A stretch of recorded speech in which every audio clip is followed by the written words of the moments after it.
Hey creeps, my name is Scarah and welcome to my tub of terror.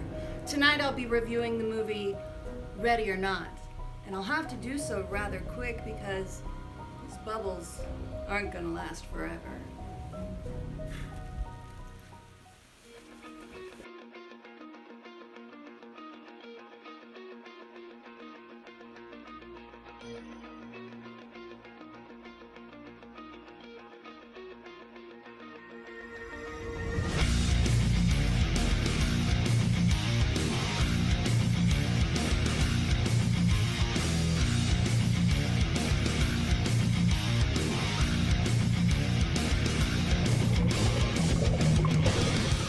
In Ready or Not, a bride's wedding night takes a terrifying turn as her eccentric new in-laws force her to take part in a terrifying game of hide and seek. First things first, our female lead, Grace, is played by Samara Weaving, and what a looker. The first scene that shows her face is a close-up and her big blue eye. I've never seen eyes bigger or bluer than Grace's. Grace's husband, Alex Le Damas, I want to say dumbass, but it's Le Damas, is played by Mark O'Brien. Not a bad looking guy. He's one of the male leads. The other male lead is played by Adam Brody, and he plays the alcoholic brother, Daniel. And Daniel's got problems. He's chasing demons with a bottle of booze. He's got a bitch of a wife. That's one of his issues. He's got 99 problems and a bitch is one. Rich bitch mother is played by Andie MacDowell. Oh my God, how old is she now? That woman defies age. She is still gorgeous. Sure, there's some, cracks in the plaster and whatnot, but bone structure, kids. It's all about the bone structure as you get older. Trust me, I am 1,000 and I don't look a day over, 400? Andie MacDowell looks fucking phenomenal. Can I cuss on this? Daddy Moneybags, the patriarch of the family, is named Tony, and he's played by Henry Czerny, and he's a real dill douchebag. But by far, the absolute best character in this whole movie, in my little humble opinion, is Aunt Helene. Or is it Aunt Helen? I can't remember. Played by Nikki Guadagni. I'm spelling her last name because I don't know how to say that. Guadagni. Go team. Anyway, the crazy aunt, that's who she plays. The crazy, jaded, satanic aunt. My kind of gal. Other sister, Emily, who's a coke fiend, played by Melanie Scrofano. She's got a husband up in this movie. The alcoholic brother Daniel has a wife in this movie, and she is a real see you next Tuesday, if you know what I mean. The aunt doesn't have a spouse, well, she has a spouse at the very beginning of this movie, without giving away too much. Where is my sponge? Why can't I ever find... Whatever. So this movie starts out kind of a flashback in time. It sets up what's going on. It's showing a very dark version of the game hide and seek played by the family. Now let me tell you something. Growing up as a little witch, my family and I used to play a similar game called Murder in the Dark. You would hide, somebody would seek you, and if they caught you, they would murder you. I mean, it was pretend, but it was scary for a little old witch.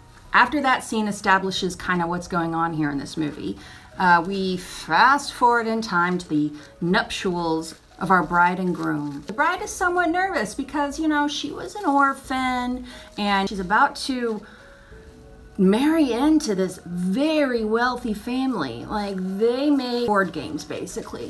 Think Parker Brothers and whatnot.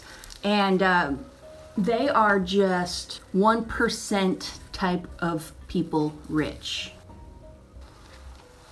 They have enough money to buy you, sell you, buy you again, sell you back again, buy your soul, sell your soul, and give it to me. So our bride, Grace, is also nervous because she states that the patriarch, the father of the family, just doesn't like her. And the brother is an alcoholic and he's always hitting on her, and I don't blame him because she's hot. The rest of the family are just a bunch of rich weirdos. You can relate. Have you ever been around rich people? I mean, really rich people? If you're not a really rich person and you mingle around the super rich, it's a weird experience, let me tell you. So the movie goes from pre-nuptials and then fast forwards past the nuptials to post-nuptials.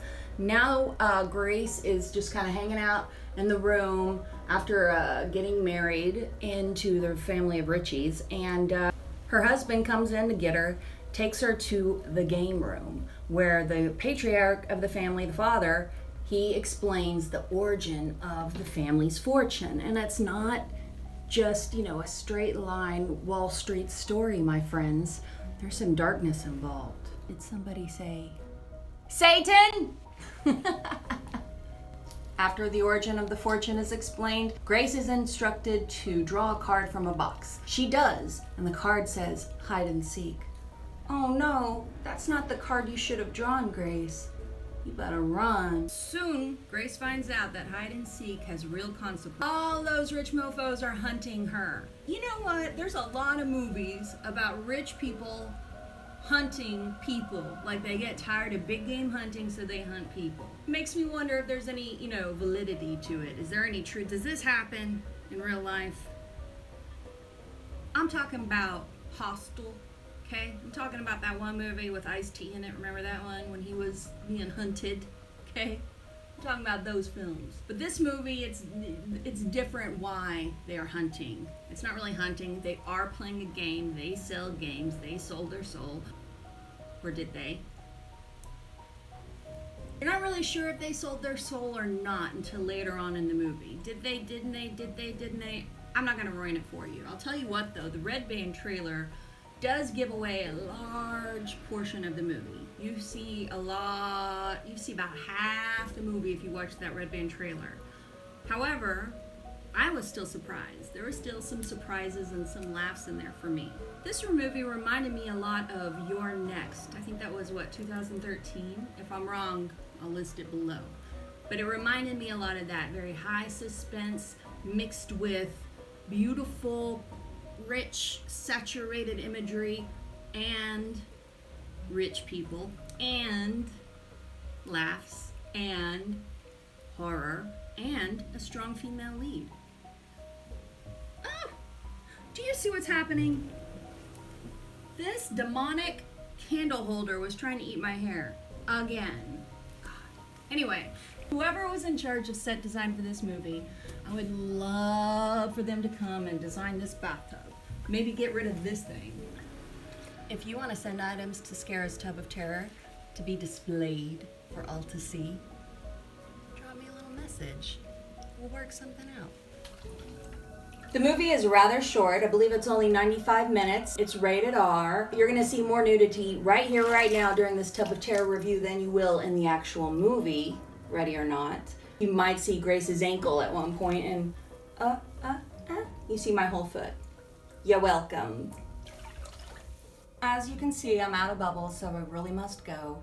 I'll be reviewing It Chapter 2 on my next Tub of Terror review. And be sure to watch that because during that review, I'm going to explain the details of a contest giveaway that'll be happening where you can win something from yours truly.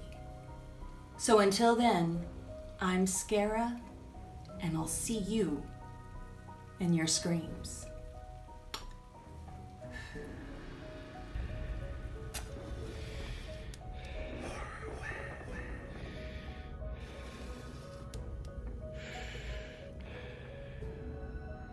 Where's my towel? God, bring a pickle. Freaking hungry.